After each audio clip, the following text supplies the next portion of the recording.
Hello दोस्तों, कैसे हैं आप सभी का स्वागत है आपके अपने इस यूट्यूब चैनल हिंदी की बिंदी में। तो दोस्तों, आज हम अज्ञे जी के द्वारा लिखी गई कविता नदी के द्वीप जो है वो पढ़ने जा रहे हैं।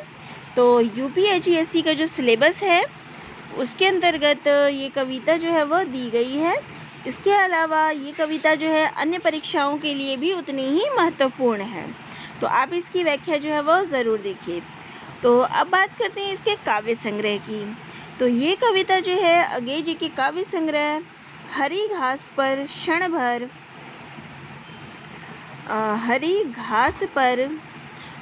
भर उसमें संकलित है और उनके इसका प्रकाशन वर्ष जो है वो है सन 1949 ईस्वी। तो आपको ये दोनों ही चीज़ें पता चल गई। तो अज्ञे जी ने जो है नदी के द्वीप उपन्यास भी लिखा था और ये उनके द्वारा लिखी गई कविता है। तो ये दोनों ही चीज़ें ध्यान में रखिए कि नदी के द्वीप उनका लिखा गया उपन्यास भी है। अज्ञे जी ने 3 उपन्यास लिखे हैं और ये कविता भी उन्हीं के द्वारा लिखी गई है। ये कविता उनके काव्य संग्रह हरी घास पर क्षण भर में संकलित है और इसका प्रकाशन वर्ष हो गया 1949 ईस्वी।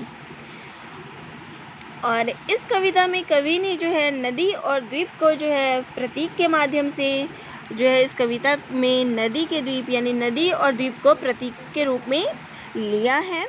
नदी जो है वो समाज का प्रतीक है और द्वीप जो है वो व्यक्ति का प्रतीक है। यानी नदी में रहकर जो है द्वीप जो है नदी में रहता है और उसका अस्तित्व जो है उस नदी से ही बना रहता है। लेकिन इसके अलावा अगर द्वीप की बात करें तो उस नदी के बिना द्वीप का अस्तित्व भी नहीं है, परंतु द्वीप की अपनी एक अलग पहचान है, अपना एक अलग अस्तित्व भी होता है। तो इसी प्रकार से जो है कवि ने व्यक्ति का उदाहरण दिया है कि व्यक्ति जो है समाज में रहता है। समाज जो है वो नदी के समान है जो व्यक्ति को चारों तरफ से घेरे रखता है, लेकिन उस व्यक्ति का अपना एक अस्तित्व भी होता है। तो यहाँ नदी और द्वीप के माध्यम से, इसके प्रतीकों के माध्यम से व्यक्ति और समाज का उदाहरण दिया गया है कि जिस प्रकार नदी के बीच में द्वीप रहता है और नदी के बिना द्वीप का कोई अस्तित्व नहीं है, उसके बिना वो नहीं रह सकता, इसी प्रकार से व्यक्ति भी समाज में रहता है और समाज से जुड़ा रहता है, इसके अलावा उसका अपने एक अस्तित्व रहता है। तो चलिए अब कविता पढ़ते हैं।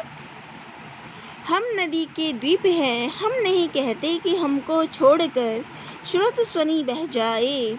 वह हमें आकार देती है, हमारे कोण गलियां अंतरीप उभार सैकत कूल, सब गोलाइयां उसकी गढ़ी है। तो यहाँ वो कहते हैं माँ है वह इसी से हम बने हैं। तो यहाँ तक जो हम व्याख्या करते हैं तो इसमें कहते हैं कि हम नदी के द्वीप हैं। जिस प्रकार द्वीप का निर्माण जो है वो नदी के द्वारा ही होता है, उसी प्रकार हमारा जीवन भी इसी प्रकार से होता है। हमारा निर्माण भी इस नदी से ही हुआ है। हम नदी के द्वीप के समान है। हम ये नहीं कहते कि हमको छोड़कर जो ये नदी है वो हमें छोड़कर बह जाए, चली जाए, क्योंकि जो ये हमारा अस्तित्व है, हमारा ये आकार है, सभी इस नदी ने ही हमें दिया है। हमारे जो ये कोण, गलियां, अंतरीप, उभार, रेतीला तट, गोलाई, जो कुछ भी हमें दिखाई पड़ता है, सब इस नदी की ही देन है। इस प्रकार जो नदी है वो हमारी माता है, उसी ने हमें जन्म और ये आकार दिया है। इसी प्रकार से जो व्यक्ति होता है वो इसी समाज में उत्पन्न होता है, इसी समाज से उसका निर्माण होता है और इस समाज से ही उसको सारी चीज़ें प्राप्त होती है। वह स्वयं को इस समाज से अलग नहीं देख सकता। तो आगे है माँ है वह इसी से हम बने हैं, किंतु हम हैं द्वीप, हम धारा नहीं हैं। स्थिर समर्पण है हमारा, हम सदा से द्वीप हैं स्रोत स्वनी के, किंतु हम बहते नहीं हैं क्योंकि बहना रेत होना है। हम बहेंगे तो रहेंगे नहीं, पैर उखड़ेंगे प्लवन होगा, डहेंगे सहेंगे बह जाएंगे। तो यहाँ आगे कहते हैं कि माँ है किंतु हम है द्वीप, किंतु हम जो है वो इस नदी से निर्मित हैं, हम तो केवल द्वीप हैं। इसी नदी से जो है हम बने हैं, हम धारा नहीं हैं। लहरों के समान जो है वो उठना, गिरना और फिर उससे प्रभावित होना जो है हमें नहीं आता। हमें जो है अपनी शक्ति का और सीमा का पूर्ण ज्ञान है। हम तो अपनी माँ नदी के प्रति जो है अपने मन में पूर्ण समर्पण स्थिर भाव जो है वो रखते हैं।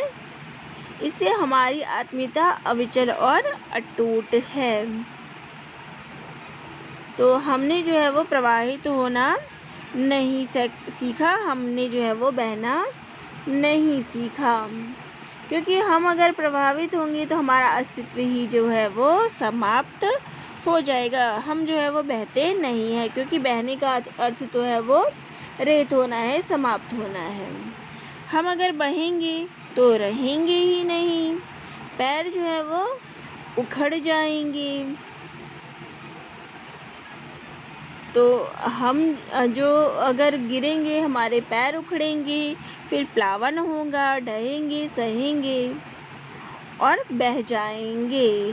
क्योंकि अगर हम प्रभावित होंगे, गिरेंगे, फिर उससे क्या होगा, जो द्वीप है वो फिर से रेत बन जाएगा, उसका कोई अस्तित्व ही नहीं बचेगा। एक बार गिरने के बाद उसका अस्तित्व ही जो है वो समाप्त हो जाएगा। तो हमें जो है वो धारा के समान स्वप्न नहीं देखना चाहिए, हम उसके समान नहीं बह सकते। अगर हम बहे तो हमारा अस्तित्व ही समाप्त हो जाएगा।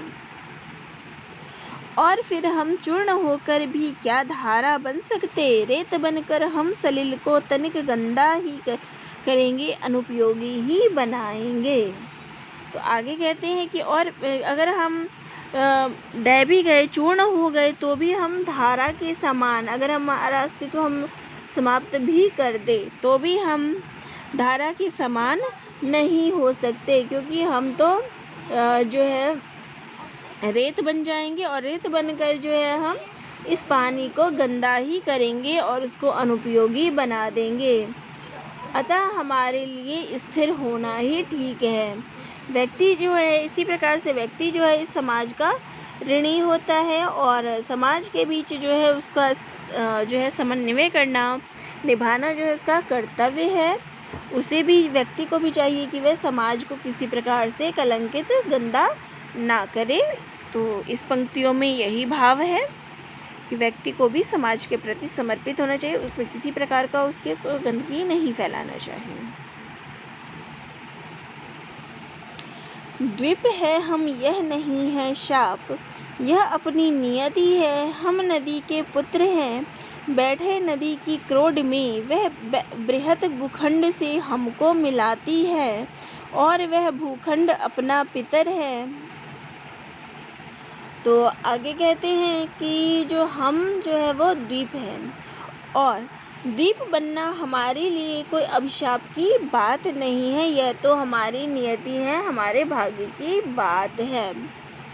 तो वास्तविकता तो ये है कि हम नदी के पुत्र हैं, क्योंकि नदी ने जो है वो हमें जन्म दिया है।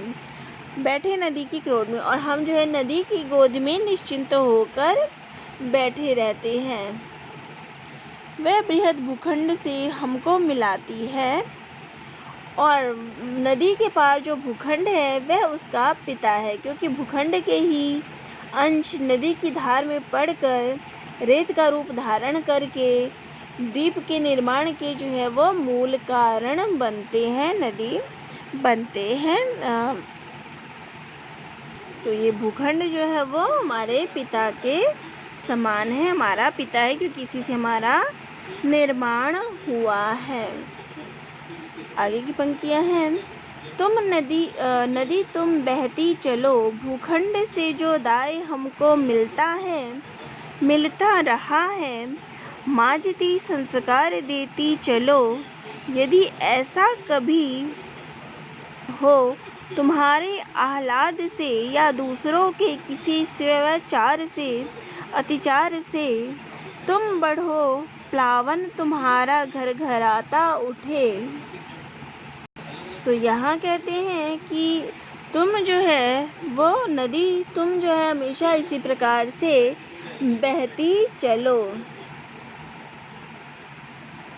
भूखंड से जो दाय हमको मिलता रहे है कि तुमने जो है द्वीपों को जन्म आकार दिया है, तुम जो है निरंतर बहती रहो, तुम्हारा जो है कोई कभी रोके नहीं। हम जल की धारा नहीं है, हम तो द्वीप है। पृथ्वी से जो अखंड अंश जो है, पृथ्वी से जो अंश हमें भूखंड के रूप में मिला है, उसकी रक्षा करना हमारा परम कर्तव्य है। इसलिए हम अपनी व्यष्टि चेतना को बनाए रखना चलते हैं। माँजती संस्कार देती। तो आगे कहते कि नदी जो है अपने पुत्र जो है उसके द्वीप, उसका निरंतर संस्कार करती आ रही है, उसको संस्कार देती ये आती है। लेकिन यदि कभी ऐसा हो कि उसमें प्लावन आ जाए, किसी के स्वेच्छाचार अत्याचार के चलते अतिवाद का परिणाम उत्पन्न हो जाए, तो निर्मल जलधारा वाली नदी को, तो यदि कभी ऐसा हो जाए किसी के स्वेच्छाचार से अत्याचार से, तो तुम जो है उसमें फिर निर्मल जलधारा विकराल रूप, कभी धारा जो है वो कभी विकराल रूप धारण करना पड़ जाए, तो भी द्वीपों को वह स्वीकार होगा। भले ही उस प्लावन से हम रेत बन जाए चलो पहले ये पंक्तियां हम पढ़ लेते हैं। यह श्रोतवाणी ही स्वनिहि कर्मनाशा कीर्तिनाशा घोर काल प्रवाहिनी बन जाए, तो हमें स्वीकार वह भी उसी में रेत होकर फिर छनेंगे हम, जमेंगे हम, कहीं फिर पैर टकेंगे, कहीं फिर भी खड़ा होगा नए व्यक्तित्व का आकार, मात्र उसे फिर संस्कार तुम देना। तो यहाँ कहते हैं कि अगर कभी ऐसा आ जाए कि नदी में जो है प्लावन बढ़ जाए, तुम जो है कर्मनाशा का रूप ले लो और हमें जो है उसमें प्रवाहित कर दो, फिर भी हमें वह स्वीकार होगा, हम जो है उसमें रेत बन जाएंगे। लेकिन हमें पूरा विश्वास है कि हम फिर कहीं अपने पैरों पर खड़े हो जाएंगे, और फिर जब उस बाढ़ का प्रकोप जब घट जाएगा, तो फिर जो हम वापस जम जाएंगे, और इसी प्रकार से हमें जो है एक नया रूप जो है वो फिर से मिलेगा, नया व्यक्तित्व जो है हमारा फिर से मिलेगा। लेकिन हे माते, फिर तुम हमको दोबारा से जो है संस्कार देना। ये बात यहाँ कही गई है। आगे है तो यहाँ जो है ये कविता जो है समाप्त हो जाती है। तो यहाँ देखिए इसका प्रकाशन वर्ष जो है वो दिया गया है 11 सितंबर 1949 ईस्वी। तो यहाँ देखिए कवि ने जो है ये बात कही है कि नदी जो है में जो है व्यक्ति का पूर्ण अस्तित्व जो है द्वीप का, वो उसी नदी से वो बनता है और फिर वो उसी नदी में जो है वो समाप्त हो जाता है। तो यहाँ जो है द्वीप ने नदी से यही प्रार्थना की है कि कभी ऐसा जो है अगर आ भी जाए, कोई ऐसी दिक्कत आ भी जाए, कोई ऐसा प्रलय आ भी जाए, तो वापस जब हम फिर से इसमें आए, तो तुम हमें फिर से संस्कार देना, फिर से अपना अस्तित्व वही प्रदान करती जाना, इसी प्रकार से अपनी सभ्यता और संस्कृति जो है हमें प्रदान करती रहना। तो यही जीवन का जो है अस्तित्व है, यही जीवन की कहानी है कि व्यक्ति जो है वो पुनः पुनः वापस लौट के आता है, फिर उसको इस समाज से, इस व्यक्ति को जो है समाज से संस्कार जो है वो फिर प्राप्त होते रहते हैं। तो यहाँ इसी तरह का जो है इस कविता में भाव है। तो इस कविता की जो महत्वपूर्ण बातें थी वो आपको पता चल गई। इस कविता का प्रकाशन वर्ष जो है वो है 1949 ईस्वी। काव्य संग्रह हो गया इसका हरी घास पर क्षण भर, और इसका संकलन ये दो बातें हो गई। इसके अलावा जो इसका मुख्य है, इसमें नदी जो है वो समाज का प्रतीक है और द्वीप जो है वो व्यक्ति का प्रतीक है। इसमें जो है प्रतीक के माध्यम से व्यक्ति और समाज के माध्यम से जो है बात बताने का प्रयास किया है कि व्यक्ति और समाज किस प्रकार एक दूसरे से जुड़े रहते हैं और उनका अस्तित्व जो है वो एक दूसरे से बना रहता है। तो चलिए, हमारी ये कविता जो है यहीं पे समाप्त हो जाती है। तो आप सभी को ये कैसा लगा कमेंट बॉक्स में ज़रूर लिखिएगा। चैनल पे नए हैं तो चैनल को ज़रूर सब्सक्राइब करिएगा। तो दोस्तों, आप सभी का बहुत बहुत धन्यवाद।